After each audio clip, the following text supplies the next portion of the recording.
have found him?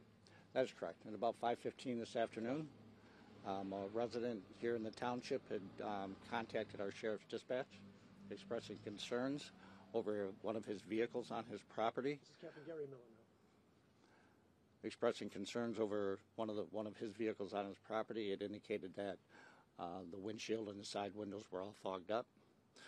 Approximately 5 minutes later, the suspect was taken into custody without incident.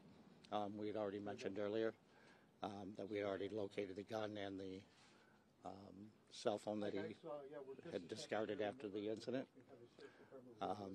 We are not discussing where the resident lives at this time, nor are we discussing anything about the vehicle in which the person was found in. Did he say anything to you? He said nothing. Quickly, he was found in someone else's vehicle. Correct. And a neighbor was so aware of the fog. Can you describe that for us again, that he saw the windows were fogged up? Yeah, it was a vehicle that was on his property, and he had indicated concern over that vehicle because the windows and the windshield were all fogged up. Captain, some of our viewers are just joining us live right now.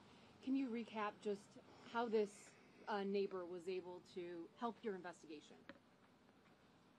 The guy who had the van, or the vehicle in which the guy was found in, he saw that it had fogged up windows. He expressed concern, and a short time later he was taken into custody. Roughly how far was it from where you found the gun and the cell phone?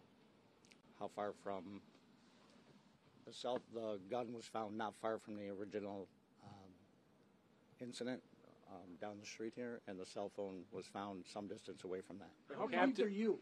I'm sorry? How relieved are you tonight? Very. I mean, it's been a tremendous effort by everyone. I can't thank the residents of the township and then the people of the village for all the calls they gave us. People out just very concerned. So, yeah, it was a great effort by everyone, and we're glad it's over. Captain, was he on the run the entire time, or do you think he was in that car? You know, he's not been interviewed yet. That'll be going on a little bit later this evening. He's already at the Oakland County Jail, and he'll be interviewed by detectives. Can you describe his condition? Had he been outside, or was he wet, cold, had any provisions, anything like that? Are you able to supply detail? He was underneath, wrapped in a blanket, and actually when I got on the scene, he was already in the back of a patrol car, and I just said, we'll take him to the Oakland County Jail. But had he looked like he had spent the see evening outdoors, for example? I didn't see him. But no reported injuries to himself? No, there were no injuries. Any updates on the victims at all? They have been interviewed by detectives. They are talking, they're responsive, and kind of in a recovery mode. Both of them are talking now? Yes.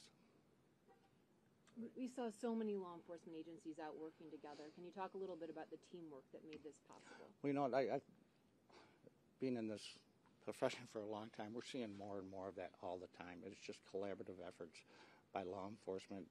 I've been on the phone with the FBI. The Border Patrol was out here. Our Violent Crime Task Force with the FBI had offered assistance. We had canine units from West Bloomfield, Rochester City, the state police were getting ready. We told them that once these dogs get a little tired, they're going to bring some more of their dogs over to relieve them. So just a tremendous effort. What will happen to all the children that are involved with this? Well, you know, we've already done some 3,200 forms, so that's all going. What does that mean? I'm sorry. They're petitions, juvenile petitions because of their age. That'll be decided by the courts. You know, they'll decide what family members or who gets the children, but that's a ways down the road right now. You're from Ortonville. What does this mean to the city now that he's captured? Well, obviously everyone's concerned. Like I said, I was getting a lot of texts from people I know in the city or from the township and the village and stuff. I know everyone is very much relieved, so maybe we can get back to normal. Okay? Thank you, Captain. Thank you, Captain.